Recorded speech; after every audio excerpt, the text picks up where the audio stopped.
Nothing will ever bring her back. We have an empty hole in my heart that will always be there. Emotional moments outside the Franklin County Courthouse after Capitol rioter Emily Hernandez was sentenced for killing 32-year-old Victoria Wilson in a drunk driving crash. Thanks for joining us. I'm Mike Bush. And I'm Ann Allred. Just last week, President Donald Trump pardoned Hernandez for her involvement on January 6th. Our Justina Cornell joins us live from the newsroom to explain what happened in court today. Just a few hours ago, a judge sentenced 24-year-old Emily Hernandez to 10 years in prison for a deadly DUI crash that happened January 5th, 2022. It was almost a year to the date of the Capitol riot. She chose her actions that night, and she chose wrong. Emily Hernandez walked into the Franklin County Courthouse ready to face her fate, and a judge gave her 10 years in prison for a deadly DUI crash January 5th, 2022.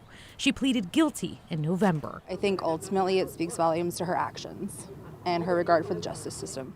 And she pleaded guilty before for her involvement on January 6, 2021, and served 30 days in federal prison. Video shows her holding a broken sign belonging to former House Speaker Nancy Pelosi.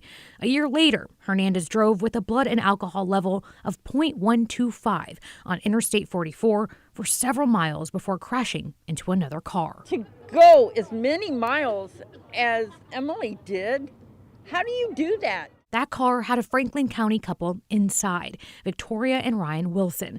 The couple just left dinner celebrating their 15th wedding anniversary. Holidays are very different. There's always an empty seat. Her smile is missed. Missed, but her presence was felt. Victoria's family made sure they represented the mother of two in court. It was some relief to be able to turn and look her in her eyes and tell her how much harm she had really done to us. In court, Hernandez called her own actions ungodly and apologized. That's the choice she made. She has to live with it, so. Victoria's family says even with this sentence, their family's missing piece will never be whole. I don't feel like any amount that she serves is ever going to bring her back. It's never going to rectify her actions, but I'm hoping that maybe she'll change and be a better person. Her defense attorney tried to recommend 120 days and parole, but that was denied. Right now, there is no date for a parole hearing.